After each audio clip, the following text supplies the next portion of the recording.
Salut, c'est Adasa. Bienvenue dans notre podcast de ce matin. Aujourd'hui, nous allons parler vaincu par ce que l'on désire. Il y a une histoire très intéressante dans le livre des Nombres et elle se trouve dans Nombre 21. La Bible dit que les enfants d'Israël étaient dans le désert. Bien sûr, ils étaient pourvus par Dieu. Ils étaient protégés par Dieu et Dieu accomplissait des choses extraordinaires parmi eux au milieu d'eux. Dieu venait tout juste de les délivrer de l'Égypte et les conduisait maintenant vers la terre promise.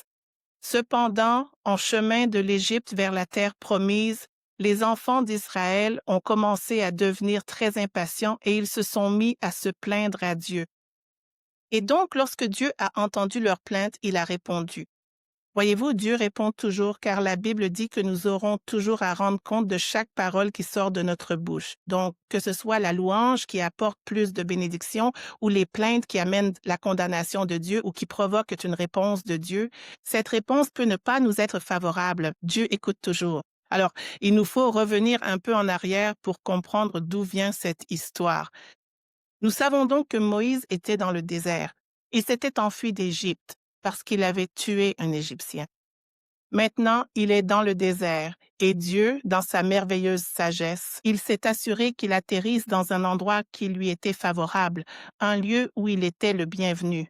Le voici donc maintenant. Il a fondé une famille. Il s'occupe des affaires de son beau-père et il fait tout ce qu'il doit faire en tant que père, mari et gendre. Et Dieu le rencontre dans le désert et lui dit, « Hé Moïse, je veux que tu retournes d'où tu viens. Je veux que tu retournes en Égypte. Et je ne vais pas te laisser partir les mains vides, mais je veux que tu prennes une décision aujourd'hui, de me suivre, de venir avec moi et de marcher avec moi. » Et donc voilà que Moïse dit, « D'accord, j'irai. Je suis partant. Allons-y, d'accord. » Mais bien sûr, Dieu lui dit alors, « Hé, je vais t'envoyer quelqu'un pour t'aider.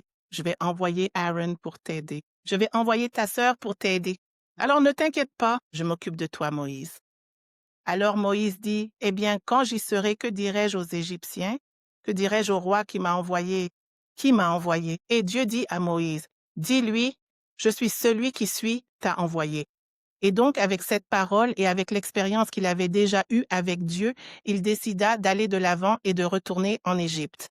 Alors, avant qu'il n'arrive, Dieu lui demande, « Qu'as-tu dans la main? » Vous voyez, il est tellement important pour nous de comprendre cela, que nous en soyons conscients ou non, que nous le reconnaissions ou non. Dieu a donné à chacun de nous quelque chose qui nous aidera à tenir tête à l'Égyptien de notre époque ou à l'Égyptien de nos vies ou à quiconque s'oppose à ce que Dieu a prévu pour nous. Et donc, voici Moïse et Dieu lui demande, « Eh bien, qu'as-tu dans la main? » Eh bien, Moïse était berger et donc la seule chose qu'il avait dans la main, c'était un bâton, car ce bâton lui servait justement pour rassembler les brebis ou il s'en servait aussi pour les protéger contre les dangers extérieurs. Alors Moïse dit, « Eh bien, je n'ai qu'un bâton. Je suis dans le désert, c'est mon travail, je suis berger. Je n'ai qu'un bâton. » Et alors Dieu dit, « Eh bien, prends ce bâton et jette-le par terre. » Et il le jeta par terre et le bâton se transforma en serpent. Et ainsi, Moïse, repensant à l'Égypte et se souvenant de l'endroit précis où il avait grandi, savait qu'un serpent était le symbole du pouvoir. Un serpent était souvent perçu comme un symbole de chaos et de mal, car chaque fois qu'il se rappelait avoir grandi dans la maison du Pharaon, il se souvenait très clairement qu'ils adoraient véritablement les serpents. Ils adoraient vraiment ces animaux. Et donc, quand il vit ce bâton devenir un serpent, il recula. Parce qu'il a eu peur, parce qu'il s'est dit, « Oh mon Dieu, maintenant, qu'est-ce que je suis censé faire? » Alors il s'attendait peut-être à ce que Dieu le fasse disparaître, n'est-ce pas? Et Dieu a dit, « Non, vas-y et saisis-le. » Et on ne peut pas vraiment comprendre pleinement la signification du geste de Moïse ramassant ce serpent tant qu'on n'a pas compris d'où il venait. Il a grandi dans la maison de Pharaon. Et dans la maison de Pharaon, il y avait cet animal qu'ils adoraient, ou plutôt l'image de cet animal qu'ils adoraient, qui était un serpent. À chaque apparition du serpent, c'était mauvais signe. Cela annonçait la mort, le mal ou un terrible événement. Et donc Moïse surmonte sa peur et ramasse le bâton qui était devenu un serpent. Et donc, Dieu devait d'abord montrer à Moïse avant de montrer à qui que ce soit d'autre. Il devait convaincre Moïse que, « Hé, Moïse, je suis avec toi. D'accord, laisse-moi te montrer quelque chose que je peux faire. » Et donc, quand ce bâton est devenu un serpent, Dieu a alors fait Pharaon quand il est devenu un serpent et que Dieu lui a dit « Ramasse-le », alors il l'a ramassé. Il se présente donc devant Pharaon et voilà qu'il se présente devant Pharaon. Il dit « Hé Pharaon, le Dieu Tout-Puissant m'a envoyé pour te dire de laisser partir son peuple. » Et bien sûr, Pharaon rit parce que c'est un homme qui s'est enfui par peur. C'est un homme qui a grandi dans ma maison. Maintenant, il se tient devant moi et me défie devant tous mes conseillers et toute mon armée de laisser partir le peuple qu'ils ont maintenu en esclavage, en captivité pendant plus de 400 ans. Donc évidemment, Pharaon rit parce qu'il se dit « Vraiment, toi Pharaon, toi Moïse, tu vas me dire à moi, Pharaon, de laisser partir le peuple? Tu as de la chance de te tenir devant moi, je pourrais te tuer sur le champ. » Donc Pharaon demande à Moïse « Eh bien Moïse, qui t'a envoyé? Qui t'a donné ce pouvoir, cette autorité? Qui t'a donné le droit de me parler ainsi? » Et alors Moïse répondit, « Eh bien Dieu, le Je suis celui qui suis, m'a dit de venir te voir et de te dire de laisser partir mon peuple. » Alors il dit, donc Pharaon lui dit, « Eh bien montre-moi ce Dieu, que peut-il faire? Qui est ce Dieu? Et qu'est-ce qu'il peut faire qui me pousserait à libérer des gens que je retiens depuis 400 ans? » Alors Moïse jeta le bâton par terre. Et quand il jeta le bâton par terre, le bâton se transforma en serpent, exactement comme Dieu le lui avait déjà montré et convaincu. Que va-t-il se passer? Et donc, quand il fait cela maintenant, Pharaon dit, « Oh, tu aurais dû apporter autre chose. Je pensais que tu allais te transformer en lion ou, tu sais, en l'un de ces animaux terribles ou en tigre, tu vois. Mais un serpent, on connaît. Le serpent, c'est banal. Je veux dire, tu sais, cette chose que nous vénérons est de notre côté, alors ne t'inquiète pas. » Alors il a appelé ses magiciens, disant que Moïse a réussi à faire sortir un serpent d'un bâton. « Pourquoi ne feriez-vous pas apparaître notre serpent à nous? Parce que nous savons que notre serpent est plus puissant. » Alors il fait apparaître le serpent. Et quand le serpent sort, le bâton de Moïse, qui est devenu un serpent, dévore ou avale les serpents égyptiens. Et là, cela attire l'attention du pharaon parce que maintenant il se dit « c'est intéressant. Nous n'avons jamais vu cela auparavant. » Mais d'accord. Il traverse tout ce processus. Pharaon, très têtu, ne voulait pas laisser partir le peuple de Dieu. À la fin, après la 10e plaie, il les a laissés partir. Maintenant, le peuple n'a pas seulement un témoignage, mais il aurait déjà dû être convaincu de ce que Dieu peut faire. Parce qu'après la 10e plaie, qu'ils ont vu de leurs propres yeux, et après avoir été témoins de la façon dont l'armée de Pharaon a été engloutie dans la mer, ils se retrouvent maintenant dans le désert, en route vers la terre promise. D'accord. Alors, ils arrivent là et deviennent impatients. Oh, il faut que vous entendiez cela. Ils deviennent impatients. Maintenant, ils commencent à dire à Moïse, « Hé, Moïse, pourquoi nous as-tu fait sortir d'Égypte? On était si bien là-bas. Tout était tellement merveilleux là-bas. Pourquoi nous as-tu fait sortir de là? » Alors, ils commencent à désirer ce dont Dieu les a délivrés, ce qui est en réalité un point très important à souligner ce matin. Car comment peut-on désirer un endroit dont Dieu nous a libérés? Nous avons tous des désirs. Nous avons tous des besoins. Nous voulons tous quelque chose dans notre vie. Mais si ce désir ou cette envie n'est pas aligné avec la volonté de Dieu pour nos vies, alors il y a un danger. Et il n'y avait pas d'autre moyen pour Dieu de leur montrer que c'était en réalité un danger. Ce que vous demandez, vous ne savez pas vraiment. Je suis tellement étonnée que parfois, dans la vie, on parle avec des gens et ils vous disent ce qu'ils veulent. Eh bien, ce travail est vraiment difficile. Je veux un travail facile. D'accord, mais sais-tu qu'il y a des conséquences à avoir des emplois faciles? Peut-être que c'est un travail qui ne te paiera pas bien. Peut-être que c'est un travail qui demande beaucoup plus d'efforts physiques, vous savez, que ce que tu aurais dû faire ailleurs. D'accord, ou certaines personnes disent, eh bien, vous savez, je veux seulement, vous savez, des gens, vous savez, qui sont comme ci ou comme ça, ou je veux un mari, vous savez, qui soit amusant. D'accord, mais comprends-tu cela? Un mari qui est amusant, sera-t-il toujours amusant quand tu auras 4 enfants et un bébé en route et que tu dois payer des factures et il veut toujours s'amuser, n'est-ce pas? Oh, je veux une fille gentille, belle, qui prend soin d'elle et qui soit vraiment magnifique. Super. Tu peux l'avoir? Mais savez-vous qu'avec le temps et l'âge, cette personne pourrait ne plus avoir la même apparence, n'est-ce pas? Et la même chose pour nous. Nous regardons l'éducation. Il y a certains jeunes qui disent, eh bien, je veux juste aller à l'université et juste obtenir mon diplôme et aller trouver un travail, d'accord? Mais sais-tu que chaque diplôme est différent? Sais-tu que chaque diplôme a une signification différente? Sais-tu ce qui accompagne le diplôme pour lequel tu vas à l'école? Parce qu'il y a des gens qui sont allés à l'université, qui en sont sortis avec un diplôme, mais qui ne trouvent pas de travail. Donc, il y a beaucoup de choses que nous désirons. Je veux seulement ceci. Je le veux seulement jeune, d'accord? Je la veux seulement jeune, d'accord? Mais comprends-tu que cette personne ne restera pas jeune pour toujours? Oh, je veux seulement ce type d'enfant ou ce type d'enfant. Pourquoi mes enfants ne sont-ils pas comme leurs enfants? Eh bien, parce que nous n'avons pas tous reçu la même capacité. Nous n'avons pas tous reçu la même grâce pour prendre soin des personnes autour de nous. Et donc, nous devons être très prudents parce que c'est ce qui est arrivé aux enfants d'Israël. Ils se disaient à eux-mêmes, nous avons envie, nous désirons, nous voulons, tu sais, ce que nous avions en Égypte, parce qu'ici, nous n'avons pas d'eau. Tu sais, c'est le désert. Il n'y a pas de nourriture. Et pourquoi nous as-tu amenés ici pour nous tuer, n'est-ce pas? Et c'est tellement important parce que maintenant, avec le recul, on peut le voir. Dieu a toujours pourvu à nos besoins. Parce que la Bible le dit. Ils n'avaient pas besoin de commander des chaussures chez Jessie, Penny ou Macy's, d'accord? La Bible dit que leurs chaussures grandissaient avec leurs pieds. Pendant qu'ils marchaient dans le désert, Dieu prenait soin d'eux. Ils n'avaient pas besoin d'aller au magasin ni chez Walmart pour avoir de l'eau, car la Bible dit que Dieu a fait jaillir l'eau des rochers. Dieu a pourvu à leurs besoins. Ils mangeaient la manne du ciel sans cuisiner ni faire de pain. Ils n'avaient pas besoin de faire des frites parce que Dieu avait déjà pourvu à leurs besoins. Mais c'est ce que le désir et l'envie font de nous. Cela nous fait croire que ce dont nous avons besoin n'est pas suffisant, que nous devons absolument obtenir ce que nous désirons, ce qui est très important. Parce que nous devons comprendre que lorsqu'il s'agit de désir et d'envie, ce ne sont pas de vrais besoins.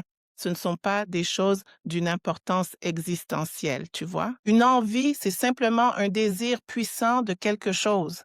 Tu ressens juste un désir fort pour quelque chose, mais ce n'est pas forcément un besoin. Ce n'est pas forcément une question de vie ou de mort, mais l'ennemi te fera croire que si cette chose n'arrive pas, ta vie n'a pas de valeur. Ou que, tu sais, ta vie n'a aucun sens, ce qui est faux.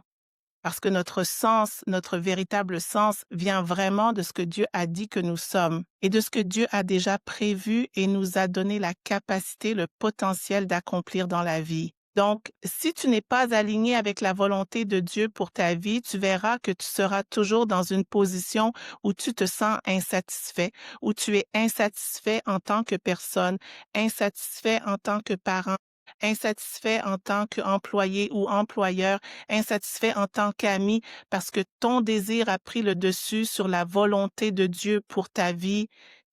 Nous devons donc faire très attention car c'est ce qui est arrivé aux enfants d'Israël.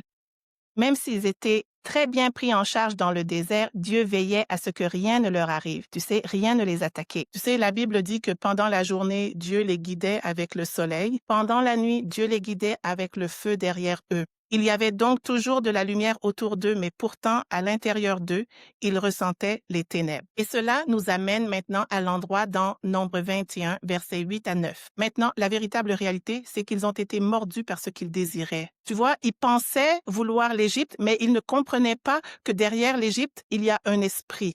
Derrière l'Égypte, il y a un esprit puissant qui guide, dirige et pousse certaines choses dans leur vie. Tout comme dans notre société aujourd'hui ou dans nos vies aujourd'hui, dans n'importe quel écosystème auquel tu peux penser, il y a des puissances derrière les choses, derrière la culture. Oui, il y a une puissance au-delà de la culture. Cela nous pousse dans un endroit qui n'est pas forcément pieux, ni forcément mauvais, mais qui n'est pourtant pas la volonté de Dieu. Et c'est là que nous devons vraiment nous arrêter parce que les enfants d'Israël voulaient avoir de belles voitures, ils voulaient de bons emplois, ils voulaient épouser quelqu'un de grand, brun, à la peau claire, ils voulaient aller dans les meilleures universités, ils voulaient avoir de beaux enfants, ils voulaient avoir toutes ces choses.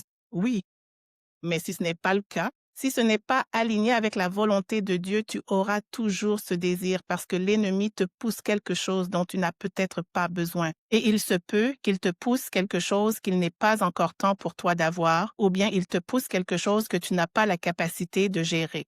Tout le monde n'est pas capable de gérer certaines situations. Et c'est difficile pour nous de comprendre parce que nous devons faire une évaluation personnelle de qui nous sommes. Tu sais qui tu es et tu sais ce que tu es capable ou incapable de faire. Mais tu vois, le problème avec le désir et l'envie, c'est que ça contourne la logique, ça contourne la foi et ça contourne le bon sens parce que tu veux simplement ce que tu veux. Et il voulait du poisson le vendredi. Ils voulaient du poulet le lundi. Ils voulaient, tu sais, ceci, cela et encore autre chose, négligeant tout ce que Dieu a déjà fait et fait encore dans leur vie. Alors maintenant, ils arrivent à cet endroit où ils se sont plaints suffisamment pour que Dieu ne leur montre pas ce qu'est vraiment l'Égypte. Tu vois, être battu par ce que tu désires. As-tu déjà été battu parce que tu convoites? Oh, je voulais cette personne. Maintenant, tu es marié à cette personne et les choses ne fonctionnent pas. Oh, je voulais aller dans cette école. D'accord? Maintenant, tu es allé dans cette école et les choses ne fonctionnent pas. Oh, je voulais vraiment être avec cette personne. D'accord? Maintenant, tu es avec cette personne. Ça ne marche pas. D'accord, je voulais vraiment, vraiment faire ça. D'accord, maintenant tu fais ce travail. Tu as été embauché et les choses ne fonctionnent pas. Battu parce que vous convoitez. Voyez-vous, votre envie et votre désir sont motivés par... L'esprit derrière cela est motivé par quelque chose qui n'est pas divin. Parce que, voyez-vous, la Bible dit que Dieu nous donnera le désir de notre cœur. Mais est-ce que votre cœur lui est soumis? Parce que, voyez-vous, oui, il nous donnera le désir de notre cœur si ton cœur lui est soumis. Parce que si ton cœur ne lui est pas soumis, c'est la porte ouverte à tout le monde. N'importe qui, n'importe quoi peut mettre un désir dans ton cœur. Et c'est de là que vient la jalousie. C'est pour cela que certaines personnes envient les autres parce que leur cœur n'est pas soumis à Dieu. Parce que lorsque ton cœur est soumis à Dieu, alors il te donne le désir de ton cœur selon sa volonté. Parce que la seule chose à laquelle Dieu s'engage dans ton cœur ou dans tes désirs, c'est de le faire selon sa volonté. Alors maintenant, ici, les enfants d'Israël ont été frappés par ce qu'ils convoitaient parce qu'ils n'ont pas compris. Tu sais quoi, ce que tu désires, c'est l'Égypte. Mais derrière l'Égypte, il y a quelque chose que tu ne connais pas. Il y a quelque chose d'inexplicable qui pousse en toi des désirs impies que tu ne comprends pas. Et donc Dieu a permis que les serpents et les vipères dans le désert les mordent et ils ont commencé à crier.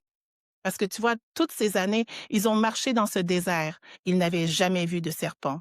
Le serpent ne les avait jamais mordus. Ils n'avaient jamais été mordus par un serpent auparavant. Alors, ils sont surpris, ils sont choqués. Ils ne comprennent pas ce qui se passe. Comment se fait-il que nous soyons mordus de tous côtés et que des gens meurent? Parfois, il faut rendre grâce. La Bible dit, rendez grâce, car telle est sa volonté pour nous.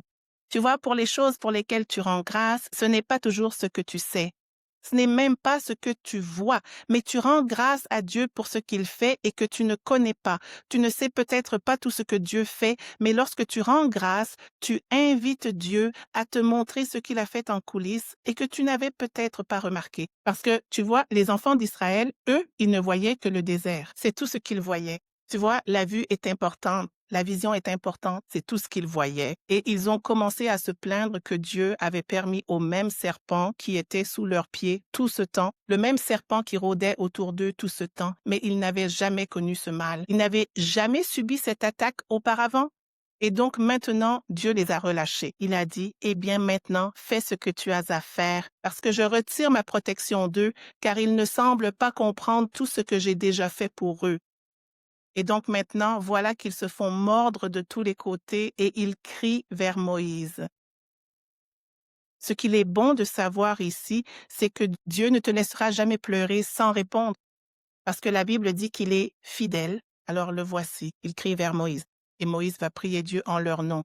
Et Moïse dit, Dieu, ce sont tes gens. Regarde-les, ils se font frapper de tous les côtés. La vie est dure, la vie les punit. Ce qu'ils pensaient vouloir est maintenant en train de les mordre. Fais quelque chose. Et à cause de cela, Dieu a dit, tu sais quoi?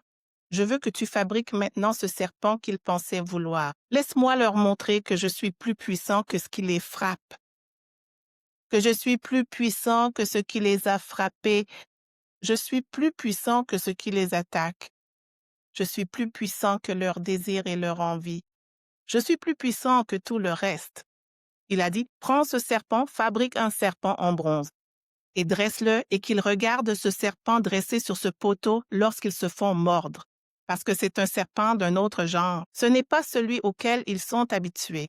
Ce n'est pas celui qu'ils ont déjà vu. Ce n'est pas celui dont ils ont peur. C'est celui vers lequel ils courent. Ce n'est pas une question de serpent, mais de perception. Ce n'est pas une question de serpent, mais de foi. Car voyez-vous, tant que Dieu leur permet d'avoir la foi, même face à ce qui les a blessés, Dieu peut apporter la délivrance. Dieu est capable d'apporter un but. Dieu est capable d'apporter la guérison. Vous voyez, il est très important pour nous de regarder. Et je sais que l'ennemi fait un très bon travail pour nous faire voir tout le mal, toute la méchanceté et pour nous enlever la capacité de voir le bien en toutes choses ou de voir la volonté de Dieu ou le dessein de Dieu en toutes choses.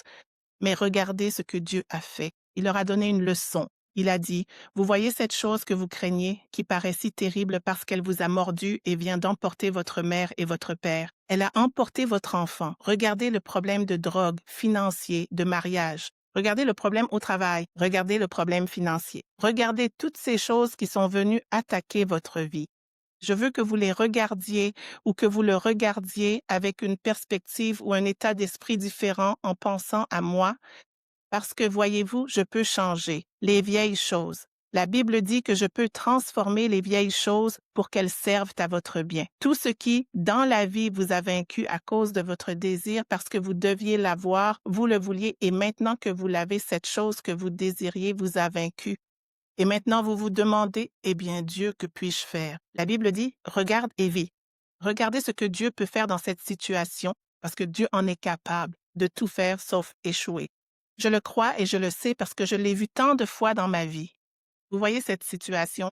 Il n'a jamais été question du serpent. Cette situation concernait la perception, la vision, la vue et la foi. Il s'agissait aussi de changer notre façon de voir les choses. Parce que vous voyez, tant qu'ils considéraient ce serpent comme une chose terrible, parce qu'ils ont vécu en Égypte pendant 400 ans, ils savent ce que représente le serpent. Ils savent qu'il représente le mal, le chaos, la destruction et finalement la mort. Alors quand ils l'ont vu et qu'ils se sont fait mordre, ils n'avaient aucune foi que Dieu pouvait les guérir. Ils n'avaient aucune foi que, vous savez, Dieu pouvait renverser cette situation. Vous voyez? Et certains d'entre nous, nous vivons dans ce regret perpétuel, n'est-ce pas? Et nous vivons dans cette condamnation perpétuelle où, vous savez, c'était ma décision. J'en prends la responsabilité. Ce n'est pas grave. J'ai fait une erreur. Je sais, j'ai compris. Je vais juste endurer. Je vais traverser ce que j'ai à traverser. Non, Dieu ne veut pas que tu penses de cette façon. Dieu veut que tu le mettes sur cette croix. Il veut que tu le regardes et que tu comprennes alors que Dieu peut encore renverser la situation. Voyez, la beauté du christianisme, la beauté du Christ, c'est de comprendre cela. Peu importe ce que je fais, que ce soit, vous savez, intentionnel ou non, que je savais ce que je faisais ou non, ou que j'ai été trompé, ou vous savez que j'étais confus, ou que les choses sont juste devenues un peu, vous savez, incontrôlables. Quelle que soit l'origine de ce problème, quelle que soit la raison de ce problème, si tu peux regarder, tu vivras. Si tu peux regarder vers Dieu, tu vivras. Si tu peux comprendre qu'il est au-dessus de tout, tu peux vivre. Si tu peux comprendre que sa voix est la meilleure, tu peux vivre. Si tu peux lui confier ton cœur, alors il te donne le désir de son cœur, tu peux vivre. Parce que tu vois, le serpent, la morsure n'était jamais censée les tuer. La morsure n'était jamais censée les tuer. Et parfois, tu te dis, oh mon Dieu, si cela arrivait, ce serait la fin pour moi. Non, non, non, non, non, non. La seule fois où tu fais face à ta propre fin, c'est parce que tu n'as pas mis ta foi en Christ. Parce que tu n'as pas exercé ton pouvoir, il suffit de parler sur cette situation avec foi. Parce que tu vois, Dieu a dit qu'il nous a donné le pouvoir que tout ce que nous lions est aussi lié dans le ciel. Tout ce que nous délions est aussi délié dans le ciel. Tu vois, les enfants d'Israël n'avaient pas la relation que nous avons maintenant avec Christ, où nous pouvons venir à lui à tout moment, n'importe quel jour, et simplement lui parler. Mais ils savaient qu'il fallait courir vers Moïse.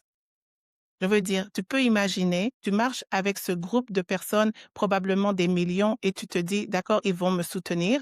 Parce que, hey, c'est moi le sauveur ici, je suis retourné, j'ai affronté ma peur, j'ai affronté Pharaon et j'ai fait ce que Dieu m'a demandé de faire. On pourrait penser que tout le temps où ils marchent dans le désert, ils applaudiraient Moïse. Mais la Bible ne rapporte pas cela. La Bible ne rapporte pas qu'ils applaudissent Moïse. La Bible rapporte qu'ils se plaignaient et la Bible rapporte qu'ils insultaient. La Bible, tu sais, Elle rapporte qu'ils attaquaient Moïse au point d'attaquer son frère, d'attaquer sa sœur.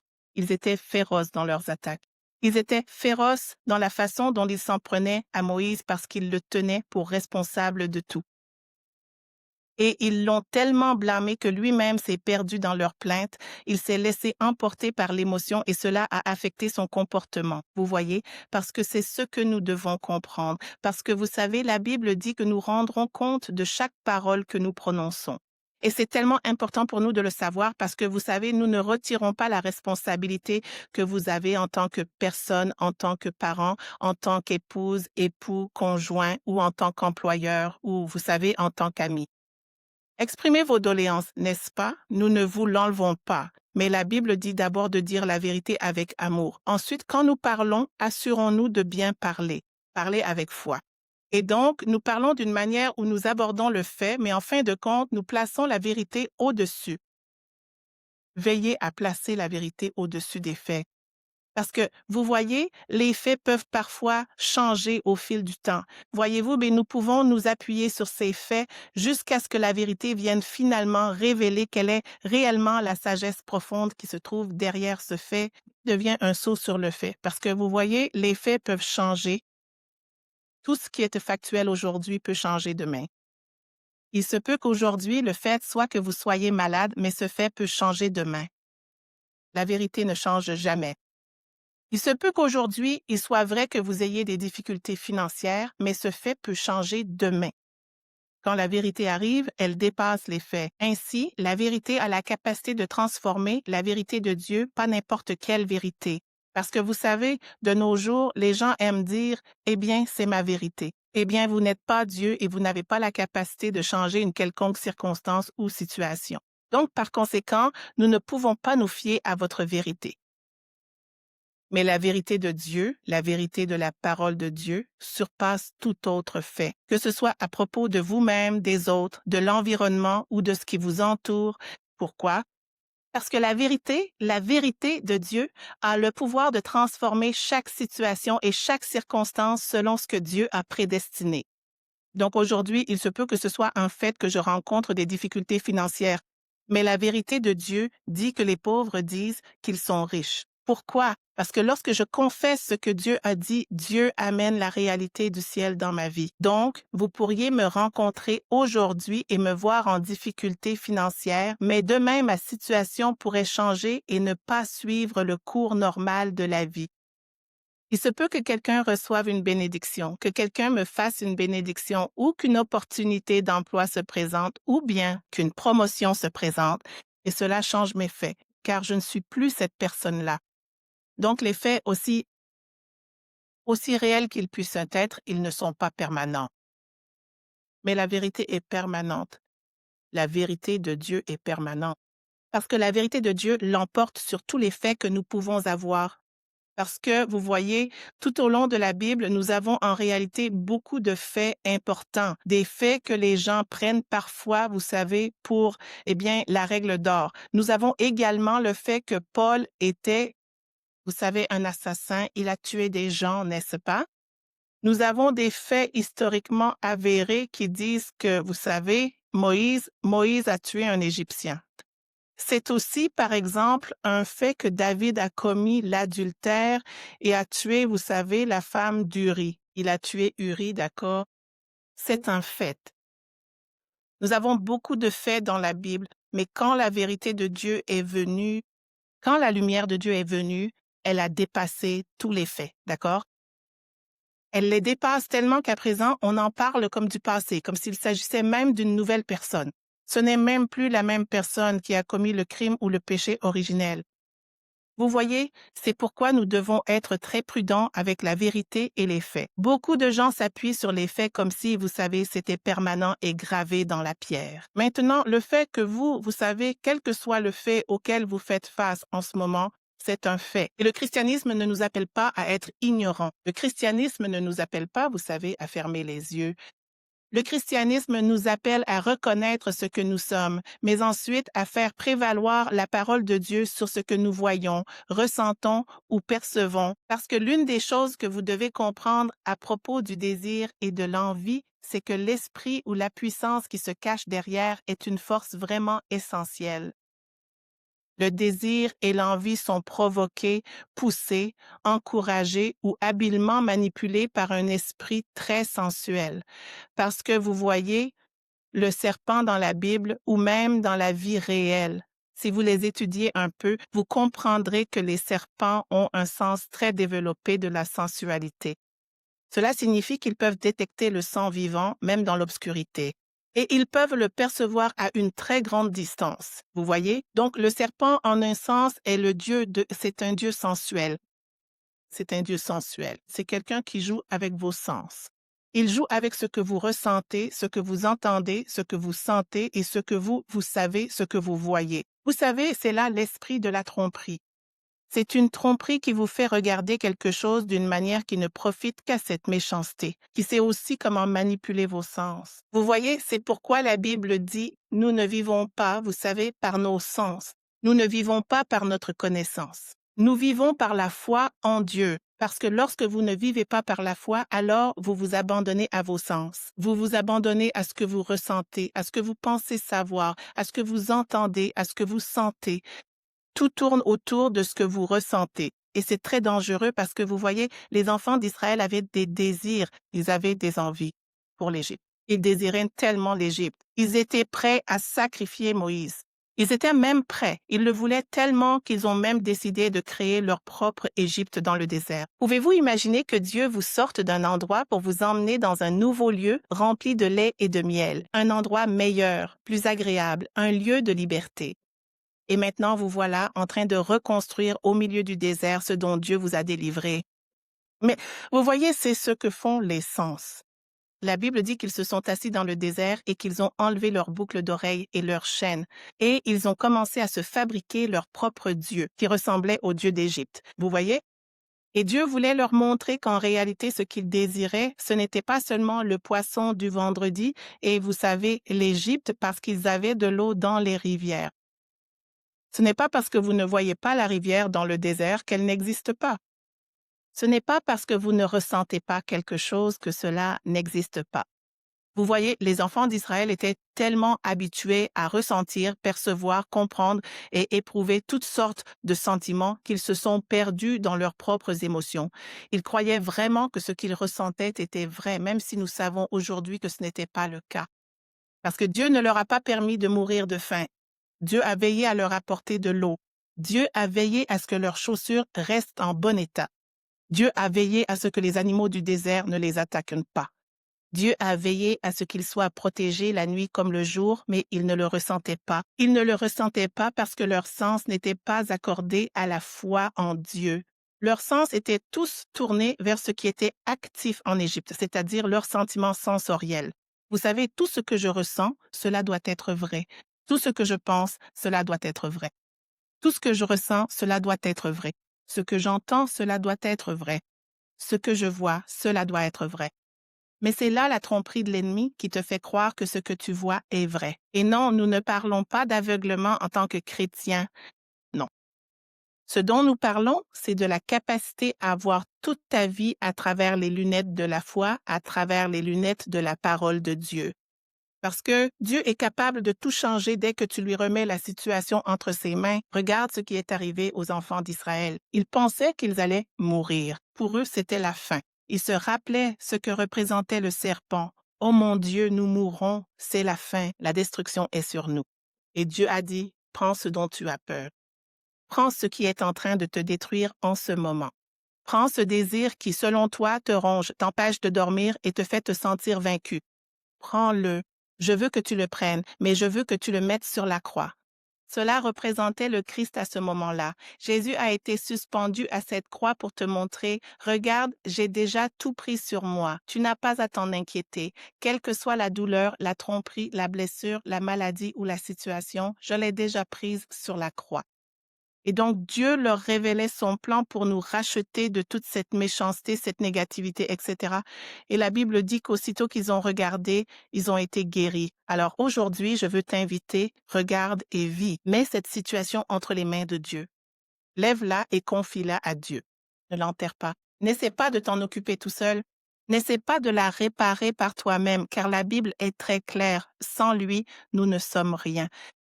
Mais nous pouvons tout faire par Christ qui nous fortifie. Alors ta force ne vient pas de toi, et c'est normal. Et je sais qu'à notre époque, tout tourne autour de moi. Regardez-moi. Oh, je n'aime pas ça. Je vais me battre contre ça. Je vais le faire. Je dois faire ça. Super. Le pouvoir de la confession est très important.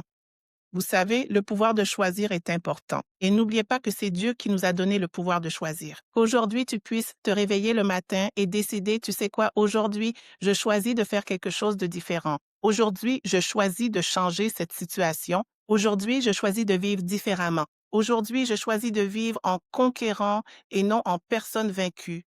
Tu peux avoir ce pouvoir de choisir.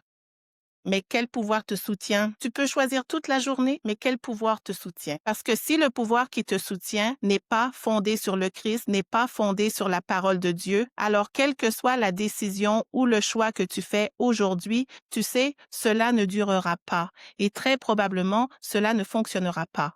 Et même si cela semble fonctionner, il y aura de graves conséquences pour tout le monde, y compris toi-même. Tu vois, beaucoup d'entre nous, en janvier, nous avons pris une décision. D'accord, je vais m'inscrire à la salle de sport et commencer un régime. Je vais devenir une personne plus gentille. Je vais voir ma famille, faire ceci, gagner plus d'argent cette année et retourner à l'école. C'était en janvier. Maintenant, nous sommes en octobre. Si tu dois vraiment te regarder maintenant et prendre un instant pour réfléchir à tout ce que tu avais décidé de faire en janvier, combien de ces choses as-tu réellement accompli par toi-même, sans aucune aide extérieure? À quel point as-tu réussi dans toutes ces choses, ces projets que tu avais choisi de réaliser? Tu vois, il y a plus dans cette vie que simplement le pouvoir de choisir. Il y a plus dans cette vie que simplement le pouvoir de faire des confessions.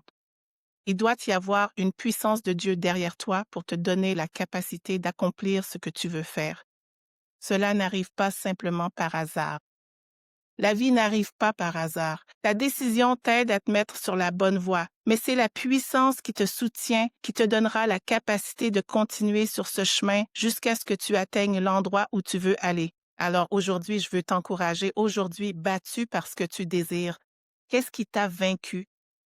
Qu'est-ce que tu as tant désiré et convoité au point que cela t'a finalement coûté quelque chose à quoi tu ne t'attendais pas? Ou bien le résultat ou l'issue était tellement différente et à l'opposé de ce que tu disais vouloir faire? Parce que, tu vois, tout comme les enfants d'Israël, si nous ne gardons pas nos sens sous contrôle, si nous ne gardons pas notre regard, notre vision sous contrôle, alors l'ennemi viendra nous montrer quelque chose qui n'est pas réel et qui n'est pas vrai. Mais c'est factuel parce qu'on le regarde, on se dit oui, c'est vrai. Dans le désert, il fait chaud et je vois qu'il n'y a pas de mer, pas de rivière. Ça veut dire que je vais être déshydratée et que je vais mourir, n'est-ce pas? Mais ce n'est pas ce que Dieu a dit, parce que la Bible dit que Dieu a pu faire jaillir de l'eau des rochers. Il y avait de l'eau là-bas. Dieu a apporté la protection. Dieu les a nourris depuis le ciel. Dieu leur a donné la manne du ciel. Alors je veux t'encourager, même dans cette situation négative qui semble impossible, sache simplement que tant que tu l'élèves et que tu le remets à Dieu, tout comme les enfants d'Israël l'ont fait, tu t'en sortiras. Et non seulement tu t'en sortiras, mais tu t'en sortiras avec succès. Tu t'en sortiras la tête haute. Tu t'en sortiras debout sur tes deux pieds. Tu sais pourquoi? Tout ce que nous remettons à Dieu, il s'assure que nous devenions les bénéficiaires de cette situation. Dieu ne nous laissera jamais vivre dans la honte. Dieu ne nous laissera jamais être vaincus, car si nous sommes vaincus, cela veut dire qu'il l'est aussi, et Dieu ne peut pas être vaincu. Je veux t'encourager aujourd'hui, pendant que tu écoutes ce message et cet enseignement. Aujourd'hui, assure-toi de t'inscrire, assure-toi de cliquer sur j'aime, assure-toi de t'abonner à notre Instagram et à notre Facebook pour pouvoir suivre notre prochain message, notre prochain enseignement qui sera très puissant. Mais avant de partir, je veux juste que tu réfléchisses à ce que tu as entendu aujourd'hui, battu parce que tu désires. Qu'as-tu désiré qui s'est retourné contre toi et t'a vaincu? Que ce soit par choix ou non, cela n'a pas d'importance pour Dieu car il est toujours là pour nous aider dans toutes les situations car il est capable de faire abonder toute grâce. Quelle que soit la grâce dont tu as besoin aujourd'hui, Dieu est capable de te l'apporter. Que le Seigneur te fortifie, te bénisse, te garde, veille sur toi, t'écoute, pourvoie à tes besoins et te donne la paix. Au nom de Jésus, Amen.